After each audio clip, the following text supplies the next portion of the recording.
This episode of the MLB Guardcast is sponsored by Sadnap Studios. Are you in need of assistance when it comes to digital arts, logo creation, website design, brand building, or designing merch? Then look no further than Sadnap Studios. The team at Sadnap Studios wants to help and make your dreams into reality.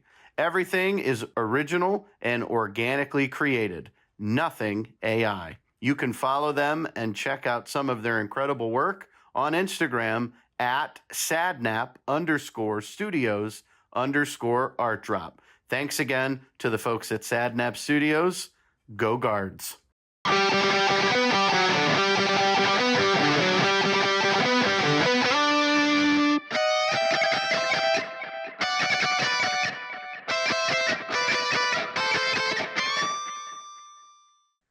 Ladies and gentlemen, boys and girls, the calendar has changed to 2025. Major League Baseball is back. Spring training is here, and it is time for another episode of the MLB Guardcast. I, of course, am Mike Vorhies. With me, as always, the man, the myth, the legend, meteorologist, statistician extraordinaire, Bryan Shaw. Bryan, how are you, sir? It's baseball season. It is baseball season, and it felt a little more like baseball season a few days ago when all the snow had melted at my house. But then, unfortunately, it feels like winter again. But we're getting closer and closer. We've got pitchers and catchers reported. It looks like most of the team is already there, even though they don't need to be. Right. And transactions still keep happening. We thought the Guardians were done after we got the return of Carlos Santana, but the Guardians have been a little busy picking up relief pitcher Paul Sewald, formerly of the Seattle Mariners. We picked up Jacob Junis, formerly of the Reds and Brewers, right-handed pitcher Jacob Junis. And then today it became official. The Cleveland Guardians have signed left-handed starting pitcher John Means. I'm very excited about all three of these transactions. Yeah, and the second two have happened just this week or within the last week.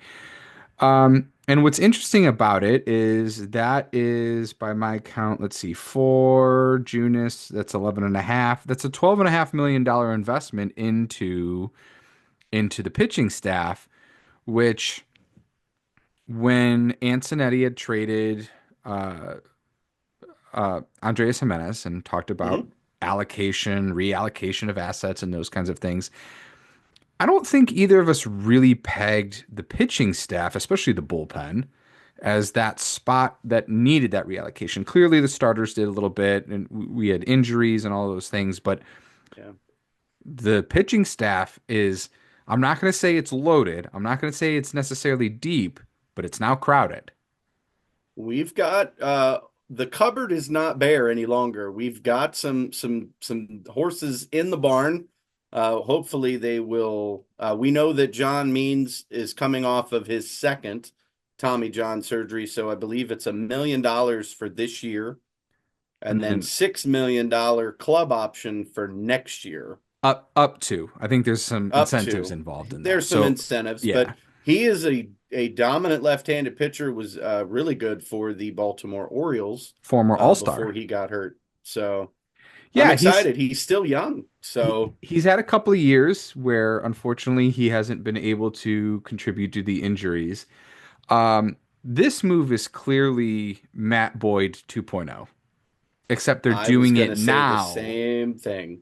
They're doing it now versus doing Yeah. it around the trade deadline when he would be healthy.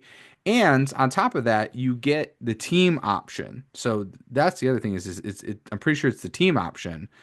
So we have him under control and we can decide, okay, well, it just isn't going to work out and they can move on. But to have him under team control, so clearly, and I think this applies to Shane Bieber as well, is these two guys saw what they were able to do with Matt Boyd and Carl Willis and getting these guys back up and being into that pitching factory, and he wanted to be a part of this.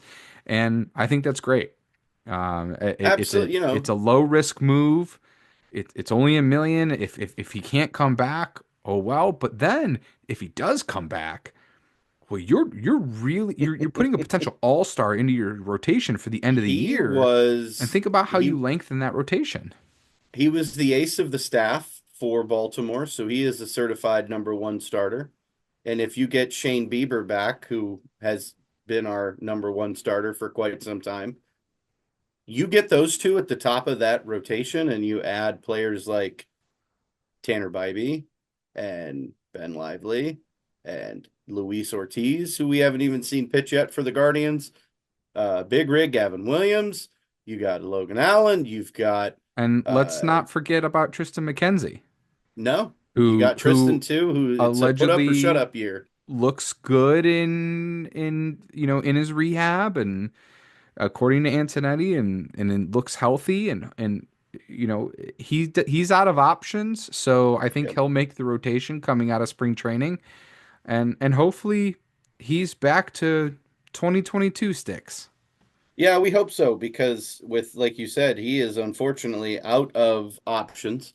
So if he does not make the bullpen or the starting rotation, we're going to either have to try to pass him through waivers and hope nobody takes him, and then try to stash him at AAA if he accepts the assignment. He could say no, I'll test free agency, or they can try to trade him, I which was is gonna say probably not a bad idea. I would guess if they had to if they felt like they had to option him, he would at least garner some sort of trade return.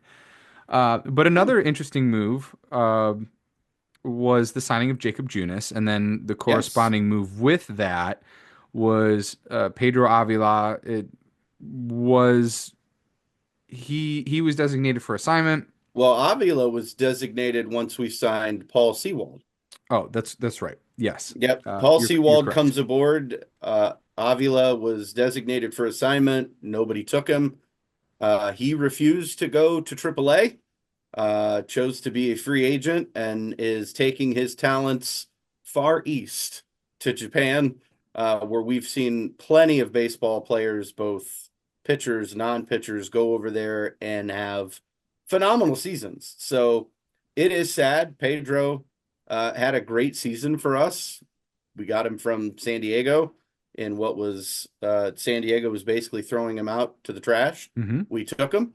Um, And we made and it something worked out of him. out. It worked out phenomenally for us. So I'm sad to see him go as long as we can fill that void, I think, with Seawald and with Well, that was the Jacob connection I was making Junis. with Junis is I think Hmm. Junis is going to fill that Avila role where Junis has starting experience.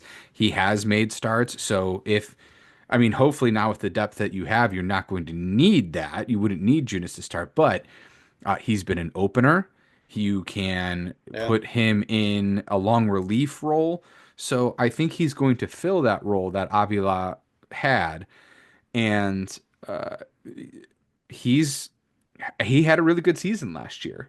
he did. So Jacob Junis, started with the Royals. He won 9 games in his first 3 seasons. So nine in 2017, nine in 2018, nine in 2019. Then kind of fell off the map a little bit in 2020, 2021. Looked like he was still starting games. He only started six in 2020, six in 2021. And then he went to the San Francisco Giants in 2022, where he pitched, started in 17 games for the Giants, stayed there through 23, and then played for both Milwaukee and Cincinnati last year, where the earned run average was pretty good, 2.42 with Milwaukee and then 2.85 with yeah, Cincinnati. I'm So looking at 2.69 total. to have a That's pretty whip good. under one for a Yeah. season is very good. So I think that's a nice addition. There's a little bit of a salary investment in that of four and Mhm. a half million. So they clearly like it's not just like a non-roster invite kind of thing. Where like Carrasco was 2 million if he had made the team. This one is major league deal, 4.5 million. So they see something with Junis. And then, in terms of like another this was this guy's role. Here's probably what's going to happen here. Is I very much feel like the Paul Sewald signing is very similar to the Scott Barlow trade and the investment that they had in Scott Barlow. I think they expect him to fill a similar role that Barlow had last year, where you wanted him to be your setup man, Barlow. You did. Now, granted, he struggled a little bit, and we had other guys take up that role behind Class A, but Sewald was a closer Mhm. and a successful one. Now, uh, he did have an off year, and so was looking for a rebound year, but that could have been some fatigue after going to the World Series. But he had a very, very good postseason until the World Series. Yeah, I mean, it's nice to have another guy with some closer experience. So then maybe we don't have to tax Class A as much. Kind of bit us in the butt in the playoffs, but I get Yeah, it. I mean, Having that, you don't have to put pressure on Hunter Gaddis or Cade Smith mhm, or Tim Tim Herron, fill Herron, in the yep, blank. I mean, there were so many guys or eventually that Trevor pitched. Stephan when he comes back. I forgot about Trevor Stephan. Yeah, he should be back this year as well. Hmm. So it's nice to have a little bit of depth. And now you can we saw last year with Vogt, he likes to move guys around. Gaddis may pitch in the sixth, Cade Smith the seventh. Tim, like it's nice to be able to have those interchangeable parts Yeah, to and where it's not a clearly, set thing except for Clase in the ninth. and clearly they felt after the Detroit and New York series that they needed more starting pitching, and then having Class A go 2 innings, or Yeah. 1 2/3 innings in a couple of cases, because your bullpen was so taxed. That's where that a Seawald comes into play, where like you said, a guy with experience, and now those other guys, Gaddis and Heron and Cade Smith, they have more experience as well. So where we had initially thought like, okay, they'll maybe invest in a bat or, solidify right field a little bit more. Clearly, the Guardians felt like they needed to invest in the pitching staff, and that's where their focus has been this offseason. Well, we know what Matthew Boyd did for this team last year, and they nobody really heard like no one besides me. Obviously, I'm a baseball nut, so I knew who Matthew Boyd was. But what we got from Matthew Boyd Yeah. after injury was unbelievable. And if they're going to go to the well again and they're able to do it with John Means, that's incredible. Yeah. I would hope most Guardians fans, Indians fans knew who Matthew Boyd was, given he was, in division. Yeah. Um, but all these other guys, I understand, and I see it. I'm seeing it on Twitter. People going, "Well, who is John Means? Who is Jacob Junis?" I was familiar with Junis. Yeah, he Means, started with the I will, Royals. I remember him. yeah, Means, I'll admit, I hadn't until you were very excited and said like he he used to be an ace. This guy, I mean, John Means, I'll pull up his stats really quick. I mean, I was just dumbfounded that Yeah, his no one All-Star had year, he had really, a 3.6 ERA, 27 games started, and 12 wins. I mean, yeah, he's he had his is, struggles clearly with injury because he has only had a combined 10 starts mhm. since 2021, um, having had two Tommy Johns. But I mean, like we said, it's a low risk investment, and Yeah, it I'll has take a a guy potential for with a high a, reward, especially since it allows you to retain him for next year if he does succeed. Um, right. He's so pitched that's just over what, 50 innings in the last 3 years. So you got to believe that there's something left in that left shoulder of his. There's something left. Yeah, He wants to prove it and come into Cleveland. But I'll take a guy 23 and 26 in his career with an earned run average of 3.68. I'll take that. Give me him as our 4 or 5 starter down the road when we need him. right. Again, it's Because nice to have depth if somebody gets hurt. if you're in the playoffs, then your rotation, say you go four. could be Bieber, Bybee, Ortiz, and Means. Hmm. Or if, if Gavin has a rebound year and he becomes the player that you thought he would, you have options. If Tristan returns to form, you have options. So I in years past, it did feel like there was I think what it is they don't want to push the young guys as much Right. that they've had to rely on in the past. When we had to call up Bybee and Gavin and Logan Allen and all those guys because and a little bit sooner than you would Joey have wanted. Cantillo, like we Yeah. called these guys up because we needed them, and you basically threw them to the Wolves, and you're like, here you guys go. You're going to Yeah. start against the Yankees. You're going to start against Minnesota. Like, here you go, guys. We need you, Right. and Right. And I think they did the best they could. and I think that they're trying to mitigate that and uh but clearly they have the depth because you're going to have your starting rotation, which we both agreed that the starting rotation is probably going to be Bobby Ortiz, Gavin Lively, Tristan out of the gate.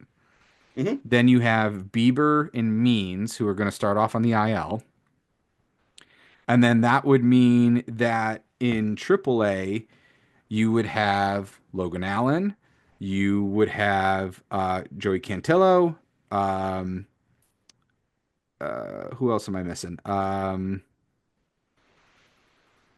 Nick Why am I Enright, drawing a blank? or What? Enright's Nick He's Hazy, a Doug Nick bullpen. Hazy, Doug Nikhazy, which I'm very excited to see him. and then I think he's going to be Slade really good. Ciccone. Yep. So the only difference I had with you is obviously the opening day rosters are far from set. Brian and I enjoy going back and forth with who we think will be on the roster, who will not be on the roster. And then it's fun to kind of see who's right, who's wrong. So I went with a six-man rotation right out of the gate because I think that makes the most sense for the Guardians. Then you're not taxing these young arms like Bybee, Williams, Ortiz, McKenzie. Like you don't need to. You go 6 days in between a start instead of five. That sixth guy is your long reliever, and I have that as Jacob Junis. I think he slides right in, and Yeah, he can help us where need be. He doesn't have to go five. He doesn't have to go six. yeah, It's better than the opener or the bullpen game. So yeah, if and he can give that's us I mean three, that's a four, or five semantics thing. We'll innings, see, but yeah, we yeah. both had Junis making the team. What role he fills, unsure, Oh, and he's going it to be a utility knife. yeah, He's going to be whatever he needs to be to make the team. And obviously you have in the bullpen the Fab Five, Clase, Gaddis, Smith, Heron, and Seawald. Those five are already in the bullpen. The fun part is deciding who the last two are. Is it going to be Eric Sabrowski, the left-hander, who pitched extremely well down the stretch and then into the playoffs? Is it Andrew Walters, the flamethrower from Columbus that had a very good season? Is it Slade Ciccone? That's who I think it is. I think we didn't trade Josh Naylor for nothing. I think they really want to get a look at this kid. And I think at some point he could be a starter and he may fit in well in AAA as a starter. But I think if he goes in and has a dynamite camp, he's on the team and he's gonna do what we need him to do. yeah. The reason I went Sabrowski and Walters over Ciccone to start the season is I do feel like they see him as a starter, and you would want to keep him stretched out. You wouldn't want to kind of bounce him back and forth. That does feel like that's something that they typically do. They don't want to, put a guy in the bullpen unless they want him to stay in the bullpen. They don't, they want. Yeah, that's true. I So mean, I felt like I read that they see him as a starter, and so that's why I think he would start off in AAA and be a starter there, and then be a potential if somebody, gets a blister or whatever else. breaks their knuckle on the pitching mound or tries to rip their jersey off Hulk Um, Hogan style and gets injured. I so didn't name names. I didn't name so names. if something happens and he has to call up, but like we mentioned, now we do feel like it does feel like we have a lot more depth because you do have We Logan do. Allen, who has starting experience, and Joey Cantillo, who had starting experience, and you and then other prospects that you're going to be Oh, working your way Doug up. Nick So Casey is going to be a name that everybody's going to keep an eye on. I think he lit it up with AAA or with AA last year, went to AAA, pitched very well in AAA. I think people are really excited to see what he can do. The problem is our starting rotation is pretty locked and loaded right now, yeah, I'd say but to start off. I'm not going to turn down if he blows through everybody in spring training and they're like, "Hey, you know what? It's time." Like we're not going to, Right. We'd rather have them have to make decisions because guys are too good than have to make right? decisions because guys are hurt. Does it remind me of the Davison de Los Santos debacle? Yes. I would like to have that issue where guys are really good and you're trying to see if they'll fit. Yeah. Davison de Los Santos didn't make the cut and ends up mashing with another team, but that's Well, in okay. double A. He hasn't mashed in the majors, and that's what Yeah. I'm I mean, expecting. It We'll if see. he was able to be a part of our farm system and he was in Yeah, Akron, he'd probably be mashing there too. Like that's a yeah, I don't know. I would I that's a let's hold our stretch. horses on the calling that one a debacle at this point. Let's But speaking of hitters, Yeah. how do you envision the rest of the infield, outfield, the non-pitching staff shaping up? Well, we know our two catchers are Naylor and Hedges. We know that. Hmm. I want Bo Naylor to take a huge step forward this year. We need I it. think he needs to. If this His team's going to brother be is successful, gone. He's he needs to not be the hitter living that in we his thought he would be. shadow. Yeah. Right. He's got to come up and hit. I'm not saying he needs to hit 275 and 30 home run. Like, I'll take all of that. If he hits 220, 230, I'm all for it. If he grows from last year, we know what Austin Hedges is. He is a clubhouse guy. He goes out and fills in when needed. David Fry will probably catch some too when he comes back when with his elbow injury and that he'll start the season on the DL. On the infield, pretty simple. Jose Ramirez locked in at third base. I don't think that's any question. The Guardians didn't sign Alex Bregman or anybody else to try to dethrone Jose at third. I doubt that they ever would. Jose's there at third. At short is our favorite player, Brian Rocchio. I think he is given the keys too short to start the season. But I think his leash is going to be extremely short if he struggles because there's some other guys that are coming up. Second base, I have Juan Brito. I think Brito gets the nod. There's a lot of talk about this guy. Remember, we got him from Colorado when we traded Nolan Jones, Hmm. and he's mashing. He looks really good, and I will gladly see him at second base. Is his defense going to be that of Andres Jimenez? No, I don't think so. But we need offense, and I'm going to trade a It, little offense for yeah. defense. It's hard to replicate a platinum glover. Hmm? But Carlos Santana, as long as he's not making errors, I mean, just no, that's very make true. the routine plays and I'll be a happy man. So starting at first base will be Carlos Santana. He's back. He's a heck of a defender. I'm going to go out there and say, you can book it, tag me. I don't care. Come at me. Better defender at first base than Josh Naylor. Oh, I mean, I think that's proven, especially winning the Gold Glove last year.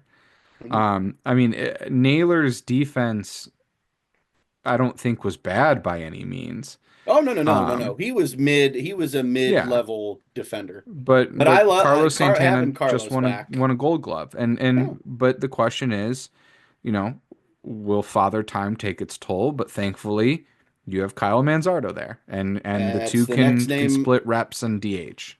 I was going to say that is Brian's guy right there. Kyle Manzardo. We were both very high. I think you a little more so than me. Manzardo starts the season as our designated hitter, but I do see him playing a lot of first base as well. I've also heard some rumblings that he may play a little bit of the outfield here in the spring. We'll see. They're going to try to find places to get him at bats. We know Stephen Vogt loves guys with versatility, which leads me to the outfield. Quan doesn't go anywhere. Lane Thomas doesn't go anywhere. There's left and center. Right field, I've got Will Brennan making the roster. He needs to step up this year. He's got to be. better than he was last year. John Kenzie Noel makes the roster as well because of what he did against the Yankees. Can he duplicate that for an entire season? Hit when we need him. If he hits extremely well, he can supplant Brennan and he can play right field every game. He can also DH if need be. And then the last two making the team are Angel Martinez because of his versatility and can play all over the field, and Tyler Freeman. Those are my predictions for the 26 man. Brian, any changes you'd make? I had it pretty much the same. Um, I agree. Brennan and Noel will split duties in right field, given the lefty righty splits. Mm-hmm. I agree. Brennan needs to step up a little bit, but he still is an above average hitter against right-handed pitching, and they need that. Yeah, Now he spent some time injured last year.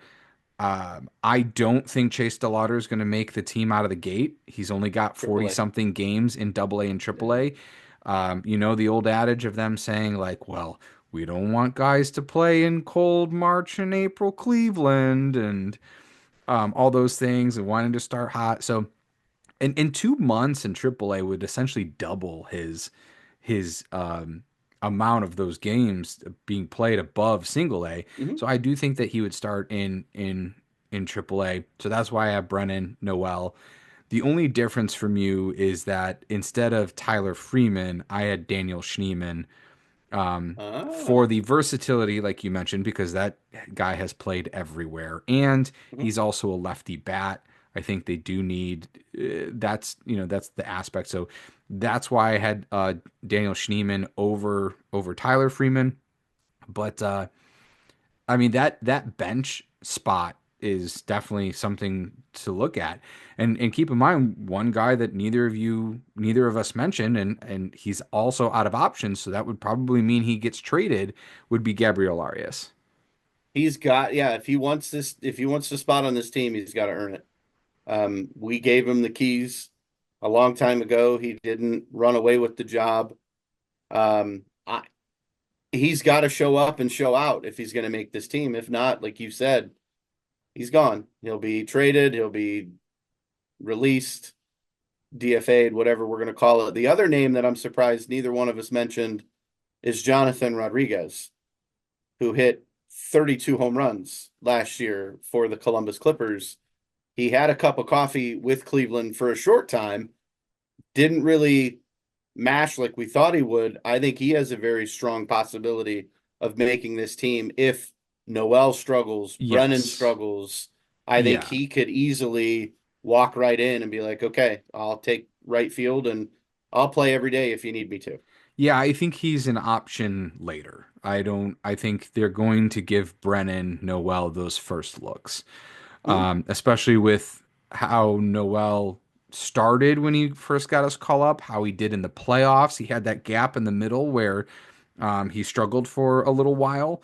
But is he going to continue to build on that, and can he be that power bat in right field that we've been begging for eternity? Um, there's a lot of guys that are kind of like Mhm. that. Are they gonna continue to grow? Are they gonna continue to get better? We talked about Bo Naylor getting better, and then later on in the season, at least for the DH role, you're going to have to find a place for David Fry. I don't know what his throwing ability is going to be like. He may not be able to play right field. That might be too much distance for that UCL repair on his elbow. Right. Will he be able to catch this year? Probably, maybe late or sparingly. Late August, early September. So Yeah. that I mean, and David Fry. I mean, we voted him into the All-Star game because of how hot he was in the early half of the season. He And was then he great hurt for that us. elbow and he, Yes, there was a clear drop off after the elbow injury, but but I he think he still can be had he really still good. had some postseason memories, He and did. He um, absolutely did. so you're going to have the ability to add to that a little bit later, and then I think there's going to be some tough decisions with some of these players. Like clearly, Yeah. you know, like I said, David Fry, Schneeman, Freeman, Angel, Jonathan Rodriguez, all those guys can't make the team.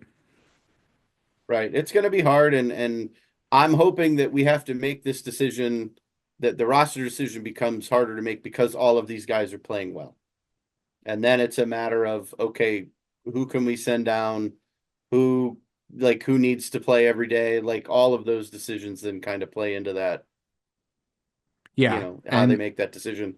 and these I things tend to work out. I mean, Yeah. if somebody's hitting the cover off the ball, if it is Chase DeLauder and he's ready to go by June, well, then great. Then you bring him up and you hope Yeah. that he has a second stint Manzardo type of help for the offense. I Yeah. think it would be a little soon to have him at the start of the season. That's not their style. It's not that Right. don't want it. It's not that I didn't want them to go get another outfielder in free agency, but it's just We not their did. We style begged. to. It's just not their style to start to bring up a Chase DeLauder that soon. They're gonna do. No. They'll manipulate his time. Hmm? All those things. Like It's a it. business. They got to make business decisions as well. I mean, obviously, early season projections that I've seen so far have the Guardians finishing third in the American League Central, which I find that to be laughable. We're champions until somebody else is a champion. Yeah, I don't know. Um, I feel like that's the same thing every year, right? Like yeah. they're always Didn't projected they to have win us like finishing dead last when we went no. to the playoffs? I'm almost positive Oh, in that when 22. in Yes, yes. 22. We In were in 22. dead last. They had us Yeah. pegged dead last, and then we Uh shocked the world. the zips projections and those kinds of things don't ever seem to really be up the Guardians' alley. They're consistently projected to win between like 75 and 85 games, and they always seem to win a good 5, 10 more than that. Yep. Um, so we'll see what happens. I'm not ready just yet to put a prediction on this season because I want to see how spring training goes and you Yeah. know how some of the guys that are recovering from injury are working out, like timelines on other guys as the spring training continues. But I saw a video Shane Bieber's throwing from the mound already. Yeah. He was topping out between 88 and 90 miles an hour, which is a lot faster than he thought he'd be at this point. So I mean, if Shane. I cannot wait. If he can return to Bieber when he was absolutely lights out, Cy Bieber, then come on. Well, and he was I lights will. out for those first two starts last year before he had to get shut Didn't give down. up a run. Struck out what? Struck out 12, something crazy, no walks. Like he was having he was going to have a phenomenal season, but it's okay. It's all right. Injuries happen. We're going to be ready. Spring training first game is the 22nd of February. So that's Oh, what, this yeah. Saturday. Um, That's yeah, we we got a couple minutes left. I think I can go over this real quick. Um, just for everybody, because I saw that there was a lot of confusion. There is a new way to watch the Cleveland Guardians. You there can buy a is. streaming package. You don't have to do that. If you had cable and you had Bally, I'm gonna guess that you'll have the Guardians TV as part of your cable package, but they haven't announced what cable Network. providers will have that Right. channel just yet. But I'm gonna guess it'll be Cox. What's the other one? Spectrum. Cox, Spectrum, and probably DirecTV is my guesses that will have it. If YouTube TV didn't have Bally, they're probably not going to have this. If Hulu didn't have Bally, they're probably not going to have this. But for those people who were cord cutters from cable and just do streaming packages, now you have that ability to buy for the year. It's $99 for it's 6 months, or it's $20 a month, and then you're able to watch the Guardians, and you won't get blacked out. There is one blackout thing that I did come across is, let's say you lived in Chicago and we are playing the White Sox. You won't be able to watch the Guardians app to see that game because MLB expects you to watch the White Sox version. Yeah. I think So it's that's the great. only I'm blackout that excited. you would come across is if you're Yeah. part of a market where they're playing the away team, you'd have to watch, that broadcast. I'm sorry that you'd have to watch that broadcast, but Yeah. it's okay. Well, you got the radio, you got Tom Hamilton and Mr. Rosenhaus, Jim Yeah. Rosenhaus. I Yeah. mean, and speaking of Mr. Rosenhaus, he's going to be our guest very soon. He has said that he would love to come on, discuss spring training, and maybe we may have a special guest to That would be team great. with Yeah. Mr. Rosenhaus. I And may have said and his name previously, but we'll and see. I'll and that's something that I would like to ask him about is the whole TV thing, if he has any insight on it, on, like, how is that working? And because there's probably some differences in how the Guardians are going to make money off of that. With the Yeah, cable deals before, they were just given an upfront, money. They knew they were going to make 50 million for this year. This might be based on how many streaming subscriptions there are, and then also how much advertising they're able to sell for this. So, yeah. It'll that be could partially interesting for also sure. explain, some of the spending from the offseason. Well, guys, it is baseball season. You're going to hear a lot from the MLB Guardcast going forward. Anytime there's big news, you'll see us. You'll see our smiling faces on YouTube, or you'll hear our soothing, sultry voices on Spotify, Apple Music, wherever you listen to your podcast. You can find us. It's the MLB Guardcast. It's baseball season. Go Guards, and you're going to see us very soon. Talk to you soon. Look forward to it.